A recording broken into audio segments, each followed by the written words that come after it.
देश के सभी पूर्व सैनिकों को नमस्कार। मैं एक सार्जेंट एडवोकेट वीरेंद्र डूडी। आज हरियाणा दिवस है। आप सभी को हरियाणा दिवस की हार्दिक शुभकामनाएं। अब वो समय आ गया है जो कॉल हम सबने दी है। 4 नवंबर को दीनबंधु छोटूराम धाम से पदयात्रा की शुरुआत होगी, जो कि प्रधानमंत्री आवास तक जाएगी। 6 नवंबर को प्रधानमंत्री आवास पहुंचेगी। आप सभी साथियों से अनुरोध है कि उसमें बढ़ चढ़कर भाग लें। बड़े दुर्भाग्य और शर्म की बात है कि 9 महीने हो गए आंदोलन को, लेकिन इनके कानों पर कोई जोर नहीं रहेंगी, कोई वार्ता का निमंत्रण नहीं दिया। इसलिए हमें ये पदयात्रा करनी पड़ रही है। हमारे कुछ साथी अगर इस पार्टी में पदाधिकारी है या पहुंच रखते हैं इस सरकार में, उनसे भी हमारा अनुरोध है कि हमारी मांग को आप उचित प्लेटफॉर्म पे, या मान लो आपके अमित शाह जी से जानकारी है तो वहां हमारी बात को रखें और इस विसंगतियों का, इस अन्याय का, इस भेदभाव का निदान करवाएं। आप सभी एकजुट रहें, संगठित रहें। वैसे सैनिक किसी पार्टी का नहीं होता, सैनिक राष्ट्र का होता है, सैनिक देश का होता है। लेकिन फिर भी कुछ सैनिक भाई इस पार्टी से जुड़े हुए हैं, कुछ सैनिक भाई किसी अन्य पार्टी से जुड़े हुए हैं। एक तो मैं स्पष्ट कर देना चाहता हूं कि आप टिकट लेके आओ बिलो ऑफिसर्स रैंक, किसी भी पार्टी से लेकर आओ, हम उनका तन मन धन से समर्थन करेंगे।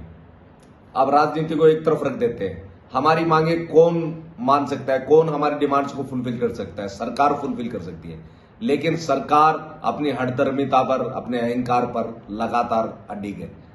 9 महीने से आपको वार्ता निमंत्रण नहीं दिया, तो इसलिए इनके प्रति जो आपका सॉफ्ट कॉर्नर है उसे एक तरफ रख दो। आप, हमारा आंदोलन है, हमारी जायज मांगे हैं। हम सब संगठित होकर इस आंदोलन को, इसमें बढ़ चढ़कर भाग लें, तभी ये सरकार मानेगी।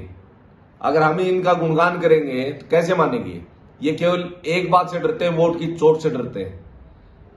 अगर ये हमारी बात मानती है तो हम इनका धन्यवाद करेंगे। अगर ये हमारी बात नहीं मानते तो हम इनकी खिलाफत करेंगे, इनके खिलाफ मतदान करेंगे, इनके खिलाफ प्रचार प्रसार करेंगे। अब रही इस पदयात्रा की बात, हमारा एक शिष्टमंडल आपसे मिलना चाहता है। अगर आप हमारी मांगे नाजायज है तो आप ये बताएं नाजायज है, अगर जायज है तो ये मांगे हमारी माने। अगर आप नहीं मानते तो उससे आगे का काम यही होना चाहिए। सभी साथियों से फिर अनुरोध है कि किसी पार्टी में ज्यादा मत बहो। अब सरकार में बीजेपी है, हम ही इनको बैठाने वाले हैं। लेकिन जिस प्रकार से एक तरह से इन्होंने हमारा अपमान ही किया कि अब तक वार्ता का निमंत्रण भी नहीं दिया, इसलिए संगठित होकर इनके खिलाफ प्रचार प्रसार करें, इनके खिलाफ मतदान करें। ये केवल वोट के चोट की भाषा समझते हैं और वो वोट की चोट हमें पहुंचानी पड़ेगी। संविधान ने हमें ताकत दी, हमारी उंगली को ताकत दी, हमारे अंगूठों को ताकत दी है। हम इनके खिलाफ मतदान भी करेंगे, हम इनके खिलाफ प्रचार प्रसार भी करेंगे। अब इस कॉल की बात करते हैं, इसमें बढ़ चढ़कर भाग लें। और कुछ भाई बीजेपी में आस्था या श्रद्धा रखते हैं, हमारा उनसे निवेदन है, हमारी डिमांड सरकार फुलफिल कर सकती है। अगर हम उनके खिलाफ कुछ बोले तो इसे अन्यथा ना ले।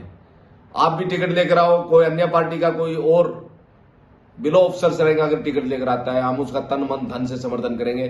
अब इस कॉल को कामयाब करने की बात है, हमारी जायज मांगों की, हमारे हितों की बात है, हमारे साथ हुए भेदभाव, अन्याय, विसंगतियों की बात है। तो कृपया करके संगठित होकर इस रैली में बढ़ चढ़कर भाग लें। धन्यवाद। जय हिंद, जय भारत।